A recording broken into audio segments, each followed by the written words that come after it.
Let us read the chapter Value of Money, written by Vandana Lunyal. Let us read the story. I was 14 when learned the value of money. मैं 14 ਸਾਲ ਦੀ ਜੀ ਸੀ ਜਦੋਂ ਮੈਨੂੰ ਪੈਸੇ ਦਾ ਮੁੱਲ ਪਤਾ ਲੱਗਾ. I wanted to get myself a new computer. ਮੈਂ ਆਪਣੇ ਲਈ ਇੱਕ ਨਵਾਂ ਕੰਪਿਊਟਰ ਲੈਣਾ ਚਾਹੁੰਦੀ ਸੀ. Although there was nothing wrong with the computer I was already using. ਭਾਵੇਂ ਕਿ ਜਿਹੜਾ ਮੇਰੇ ਕੋਲ ਪਹਿਲਾਂ ਕੰਪਿਊਟਰ ਸੀ ਉਸ ਦੇ ਵਿੱਚ ਕੋਈ ਵੀ ਖਰਾਬੀ ਨਹੀਂ ਸੀ.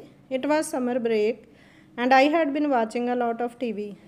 ਗਰਮੀਆਂ ਦੀਆਂ ਛੁੱਟੀਆਂ ਸੀ ਅਤੇ ਮੈਂ ਬਹੁਤ ਸਮਾਂ TV ਦੇਖਦੀ ਸੀ. There was this one advertisement that would pop up on screen all the time. ਅਤੇ ਸਕਰੀਨ ਦੇ ਉੱਪਰ ਇੱਕ ਐਡ ਸੀ ਜੋ ਬਾਰ-ਬਾਰ ਦਿਖਾਈ ਜਾਂਦੀ ਸੀ. It was for the latest Bell computer, ਜਿਹੜੀ ਕਿ ਨਵੇਂ ਬੈਲ ਕੰਪਿਊਟਰ ਦੇ ਬਾਰੇ ਸੀ. It had the fastest processor and unbelievable high storage among many other new features. ਇਸ ਦੇ ਬਹੁਤ ਸਾਰੇ ਹੋਰ ਫੀਚਰਸ ਦੇ ਨਾਲ ਸਭ ਤੋਂ ਵਧੀਆ ਜੋ ਸੀ ਇਸ ਦਾ ਫਾਸਟੈਸਟ ਪ੍ਰੋਸੈਸਰ, ਕਿ ਇਹਦਾ ਜਿਹੜਾ ਪ੍ਰੋਸੈਸਰ ਸੀ ਬਹੁਤ ਫਾਸਟ ਸੀ ਅਤੇ ਇਹਦੀ ਜਿਹੜੀ ਮੈਮਰੀ ਆ ਉਹ ਵੀ ਬਹੁਤ ਜ਼ਿਆਦਾ ਸੀ. ਹਾਈ ਸਟੋਰੇਜ ਉਹਦੇ ਵਿੱਚ ਕਰ ਸਕਦੇ ਸੀ. ਐਵਰੀ ਟਾਈਮ ਆਈ ਸਾ ਇਟ, ਹਰ ਵੇਲੇ ਜਦੋਂ ਮੈਂ ਦੇਖਦੀ ਸੀ ਆਈ ਵਾਜ਼ ਇੰਟਰੀਗਡ, ਅਤੇ ਮੇਰੇ ਮਨ ਦੇ ਵਿੱਚ ਲਾਲਸਾ ਪੈਦਾ ਹੁੰਦੀ ਸੀ. I would go online and watch people reviewing the computer just to find out more about its features.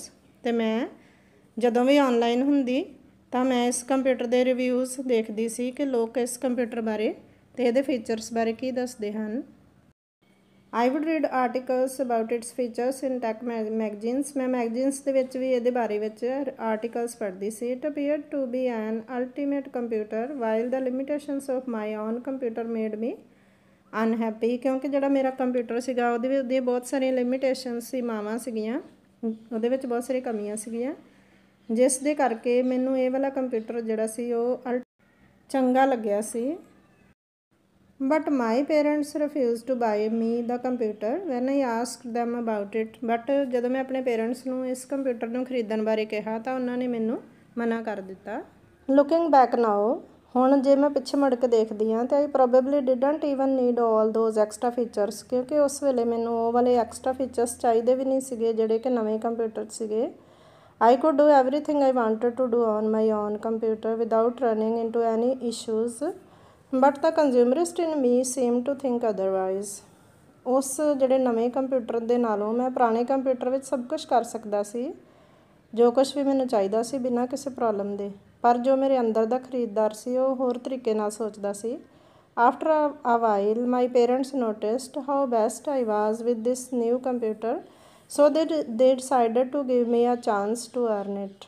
ਜਦੋਂ ਮੇਰੇ ਪੇਰੈਂਟਸ ਨੇ ਮੇਰੇ ਕੰਪਿਊਟਰ ਦੇ ਪ੍ਰਤੀ ਖਿੱਚ ਜ਼ਿਆਦਾ ਹੈ ਤਾਂ ਉਹਨਾਂ ਨੇ ਮੈਨੂੰ ਇੱਕ ਚਾਂਸ ਦਿੱਤਾ ਕਿ ਤੂੰ ਇਸ ਨੂੰ ਖਰੀਦ ਸਕਦੀ ਹੈ.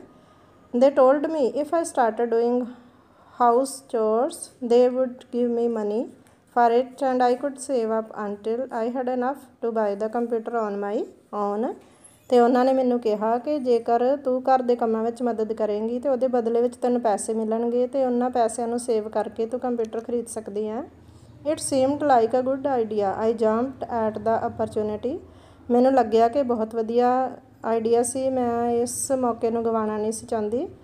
The very next day I started waking up early to make extra time to be able to do more chores. ਅਤੇ ਅਗਲੇ ਦਿਨ ਤੋਂ ਹੀ ਮੈਂ ਸਵੇਰੇ ਜਲਦੀ ਉੱਠਣਾ ਸ਼ੁਰੂ ਕਰ ਦਿੱਤਾ ਤਾਂ ਕਿ ਮੈਨੂੰ ਐਕਸਟਰਾ ਟਾਈਮ ਮਿਲ ਜਾਵੇ ਕਿ ਮੈਂ ਘਰ ਦੇ ਕੰਮ ਕਰ ਸਕਾਂ. I would do the dishes 3 times a day. ਮੈਂ ਦਿਨ ਵਿੱਚ 3 ਵਾਰ ਭਾਂਡੇ ਮਾਂਜਦੀ ਸੀ. Take the garbage out, ਕੂੜਾ ਬਾਹਰ ਕੱਢਦੀ ਸੀ.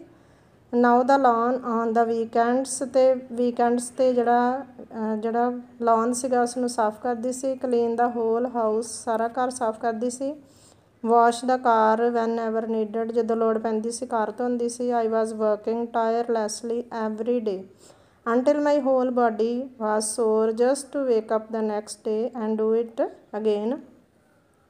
ਮੈਂ ਉਦੋਂ ਤੱਕ ਕੰਮ ਕਰਦੀ ਰਹਿੰਦੀ ਸੀ ਜਦੋਂ ਤੱਕ ਮੇਰਾ ਸਰੀਰ ਜਿਹੜਾ ਥੱਕ ਨਹੀਂ ਸੀ ਜਾਂਦਾ ਅਤੇ ਅਗਲੇ ਦਿਨ ਸਵੇਰੇ ਉੱਠ ਕੇ ਫਿਰ ਤੋਂ ਉਹੀ ਕੰਮ ਸ਼ੁਰੂ ਹੋ ਜਾਂਦਾ ਸੀ. Eventually I got used to it and it became easier. ਅਤੇ ਫਿਰ ਹੌਲੀ ਹੌਲੀ ਮੈਂ ਇਸ ਦੀ ਆਦੀ ਹੋ ਗਈ ਅਤੇ ਮੇਰੇ ਲਈ ਇਹ ਸੌਖਾ ਹੋ ਗਿਆ. I also got more efficient at it and soon I was doing everything a lot quicker. ਤੇ ਮੈਂ ਜਲਦੀ ਹੀ ਇਹਨਾਂ ਕੰਮਾਂ ਦੇ ਵਿੱਚ ਮਾਹਰ ਹੋ ਗਈ ਤੇ ਮੈਂ ਇਹ ਕੰਮ ਬਹੁਤ ਜਲਦੀ ਕਰ ਲੈਂਦੀ ਸੀ। ਐਜ਼ ਆਈ ਗॉट ਕੁਇਕਰ, ਜਿਉਂ ਹੀ ਮੈਂ ਬਹੁਤ ਤੇਜ਼ ਹੋ ਗਈ ਸੀ, I started having more free time and didn't really know what to do with it. ਤੇ ਮੇਰੇ ਕੋਲ ਕਾਫੀ ਸਾਰਾ ਸਮਾਂ ਬਚ ਜਾਂਦਾ ਸੀ। ਫਿਰ ਮੈਂ ਸੋਚਿਆ ਕਿ ਮੈਂ ਇਸ ਟਾਈਮ ਨੂੰ ਵੀ ਯੂਜ਼ ਕਰ ਸਕਦੀ ਹਾਂ। Please dad, is there anything else you need help with? ਕੀ ਤੁਹਾਡੇ ਕੋਲ ਹੋਰ ਵੀ ਕੋਈ ਕੰਮ ਹੈ ਕਿ ਮੈਂ ਕਰ ਸਕਾਂ? I am willing to do anything, ਮੈਂ ਕੁਛ ਵੀ ਕਰ ਸਕਦੀ। ਜਸਟ ਲੇਟ ਔਨ ਮੀ, ਮੇਰੇ 'ਤੇ ਛੱਡ ਦਿਓ। ਗਿਵ ਮੀ ਮੋਰ ਚੋਰਸ, ਮੈਨੂੰ ਜ਼ਿਆਦਾ ਕੰਮ ਦਿਓ। ਆਈ ਰਿਮੈਂਬਰ ਪਲੀਡਿੰਗ ਵਿਦ ਡੈਡ, ਮੈਨੂੰ ਅਜੇ ਤੱਕ ਵੀ ਯਾਦ ਹੈ ਕਿ ਮੈਂ ਆਪਣੇ ਪਿਤਾ ਜੀ ਨੂੰ ਇਸ ਤਰ੍ਹਾਂ ਰਿਕੁਐਸਟ ਕੀਤੀ ਸੀ। I was the best. Any free time I had, I wanted to fill it with more work and more money. ਮੇਰੇ ਮਨ ਵਿੱਚ ਇੰਨੀ ਜ਼ਿਆਦਾ ਲਾਲਸਾ ਸੀ ਕਿ ਮੈਂ ਚਾਹੁੰਦੀ ਸੀ ਕਿ ਜਿੰਨਾ ਵੱਧ ਤੋਂ ਵੱਧ ਫ੍ਰੀ ਟਾਈਮ ਹੈ ਉਹਨੂੰ ਜ਼ਿਆਦਾ ਤੋਂ ਜ਼ਿਆਦਾ ਕੰਮ ਕਰਕੇ ਅਤੇ ਇਸ ਕਰਕੇ ਮੈਂ ਜ਼ਿਆਦਾ ਤੋਂ ਜ਼ਿਆਦਾ ਪੈਸੇ ਕਮਾ ਸਕਾਂ, ਮੈਂ ਉਸ ਟਾਈਮ ਨੂੰ ਯੂਜ਼ ਕਰਾਂ। Since the summer break was almost over, ਹੁਣ ਸਮਰ ਬ੍ਰੇਕ ਵੀ ਖਤਮ ਹੋ ਗਈ ਸੀ। And I knew I would have less time once I started going to school again. ਅਤੇ ਮੈਨੂੰ ਲੱਗਿਆ ਕਿ ਜਦੋਂ ਮੈਂ ਸਕੂਲ ਜਾਣਾ ਸ਼ੁਰੂ ਕਰ ਦਾਂਗੀ ਤਾਂ ਫਿਰ ਕੰਮਾਂ ਵਾਸਤੇ ਮੇਰੇ ਕੋਲ ਟਾਈਮ ਘੱਟ ਬਚ ਜਾਏਗਾ। So I wanted to work as much as possible during the break. ਅਤੇ ਫਿਰ ਮੈਂ ਚਾਹੁੰਦੀ ਸੀ ਕਿ ਬ੍ਰੇਕ ਦੇ ਵਿੱਚ ਮੈਂ ਜ਼ਿਆਦਾ ਤੋਂ ਜ਼ਿਆਦਾ ਕੰਮ ਕਰ ਸਕਾਂ। It took me a few months but eventually saved up enough to buy myself the Dell computer. ਇਹਦੇ ਵਿੱਚ ਮੈਨੂੰ ਕੁਝ ਮਹੀਨੇ ਲੱਗੇ ਕਿ ਮੈਂ ਇੰਨੇ ਪੈਸੇ ਕਮਾ ਲਏ ਕਿ ਹੁਣ ਮੈਂ ਬੈਲ ਕੰਪਿਊਟਰ ਖਰੀਦ ਸਕਦੀ ਸੀ। It was a week before my birthday, ਮੇਰੇ ਬਰਥਡੇ ਤੋਂ ਇੱਕ ਹਫ਼ਤਾ ਪਹਿਲੇ ਦੀ ਗੱਲ ਹੈ। I went to the Dell centre to place an order, ਮੈਂ ਬੈਲ ਸੈਂਟਰ ਵਿੱਚ ਆਰਡਰ ਦੇਣ ਲਈ ਗਈ। I knew it would take at least a week for the store to get it in case it was out of stock, ਕਿਉਂਕਿ out of stock ਸੀ ਇਸ ਕਰਕੇ ਉਹਨਾਂ ਨੂੰ ਇੱਕ ਹਫ਼ਤਾ ਲੱਗ ਜਾਣਾ ਸੀ ਮੰਗਵਾਉਣ ਲਈ। ਇਸ ਕਰਕੇ ਮੈਂ ਆਪਣੇ ਬਰਥਡੇ ਤੋਂ ਇੱਕ ਹਫ਼ਤਾ ਪਹਿਲਾਂ ਜਿਹੜਾ ਬੈਲ ਸੈਂਟਰ ਦਾ ਸਟੋਰ ਸੀ ਉੱਥੇ ਗਈ। I walked in and went straight to the employee sitting behind the front desk to ask if computer was available. ਅਤੇ ਮੈਂ ਜਿਹੜਾ ਫਰੰਟ 'ਤੇ ਆਦਮੀ ਬੈਠਦਾ ਸੀ ਡੈਸਕ ਦੇ ਪਿੱਛੇ, ਮੈਂ ਉਹਦੇ ਕੋਲ ਗਈ ਅਤੇ ਮੈਂ ਉਸਨੂੰ ਪੁੱਛਿਆ ਕਿ ਕੀ ਇਹ ਕੰਪਿਊਟਰ ਅਵੇਲੇਬਲ ਹੈ। Oh you don't need to buy that one, ਉਸਨੇ ਮੈਨੂੰ ਕਿਹਾ ਕਿ ਤੈਨੂੰ ਉਹ ਵਾਲਾ ਕੰਪਿਊਟਰ ਖਰੀਦਣ ਦੀ ਲੋੜ ਨਹੀਂ ਹੈ। We have another one coming out soon, ਸਾਡਾ ਇੱਕ ਹੋਰ ਕੰਪਿਊਟਰ ਜਲਦੀ ਹੀ ਆ ਰਿਹਾ ਹੈ। It is even faster and has double the storage he said, ਉਸਨੇ ਕਿਹਾ ਕਿ ਉਸ ਤੋਂ ਵੀ ਤੇਜ਼ ਹੈ ਅਤੇ ਇਹਦੀ ਸਟੋਰੇਜ ਵੀ ਬਹੁਤ ਉਸ ਤੋਂ ਡਬਲ ਦੁੱਗਣੀ ਹੈ। ਆਈ ਗੋਟ ਐਕਸਾਈਟਡ ਫਾਰ ਆ ਬਿਟ, ਕੁਝ ਸਮੇਂ ਲਈ ਮੈਂ ਬਹੁਤ ਜ਼ਿਆਦਾ ਉਤਸ਼ਾਹਿਤ ਹੋ ਗਈ। Before he told me how much it wood cost, ਇਸ ਤੋਂ ਪਹਿਲਾਂ ਕਿ ਉਹ ਮੈਨੂੰ ਹੋਰ ਉਹਦੀ ਕੋਸਟ ਦੱਸਦਾ, ਆਈ ਰੀਅਲਾਈਜ਼ਡ, ਮੈਂ ਸੋਚਿਆ I would need another 2 months of doing chores to be able to afford it. ਅਤੇ ਮੈਂ ਆਪਣੇ ਮਨ ਵਿੱਚ ਸੋਚਿਆ ਕਿ ਮੈਨੂੰ 2 ਮਹੀਨੇ ਹੋਰ ਚਾਹੀਦੇ ਹਨ ਤਾਂ ਕਿ ਮੈਂ ਉਸ ਨਵੇਂ ਕੰਪਿਊਟਰ ਨੂੰ ਅਫੋਰਡ ਕਰ ਸਕਾਂ। That is when I realised how fast technology changes and no matter how good a machine it is, there will always be a better, faster model in the market before you fully get used to the one you just got. ਇਹ ਉਹ ਸਮਾਂ ਸੀ ਜਦੋਂ ਮੈਂ realise ਕੀਤਾ ਕਿ technology ਕਿੰਨੀ ਜਲਦੀ change ਹੋ ਰਹੀ ਹੈ ਅਤੇ ਨਵੀਆਂ ਚੀਜ਼ਾਂ ਉਸ ਤੋਂ ਵੀ ਬੈਟਰ ਅਤੇ ਫਾਸਟਰ ਮਾਡਲ ਜਿਹੜੇ ਆ ਮਾਰਕੀਟ ਵਿੱਚ ਆ ਰਹੇ ਆ, ਜਿਨ੍ਹਾਂ ਨੂੰ ਕਿ ਅਜੇ ਪਹਿਲੇ ਪੁਰਾਣੇ ਨੂੰ ਫੁੱਲੀ ਯੂਜ਼ ਵੀ ਨਹੀਂ ਕੀਤਾ ਹੁੰਦਾ।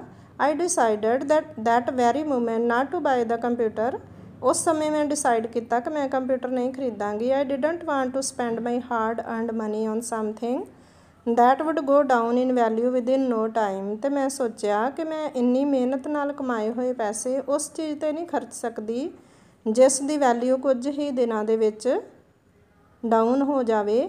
ਆਈ ended up investing all of it in the saving account, ਅਤੇ ਮੈਂ ਫਿਰ ਆਪਣੇ ਜਿੰਨੇ ਵੀ ਪੈਸੇ ਕਮਾਏ ਸੀ ਉਹਨਾਂ ਸਾਰਿਆਂ ਨੂੰ ਸੇਵਿੰਗ ਅਕਾਊਂਟ ਦੇ ਵਿੱਚ ਪਾ ਦਿੱਤਾ।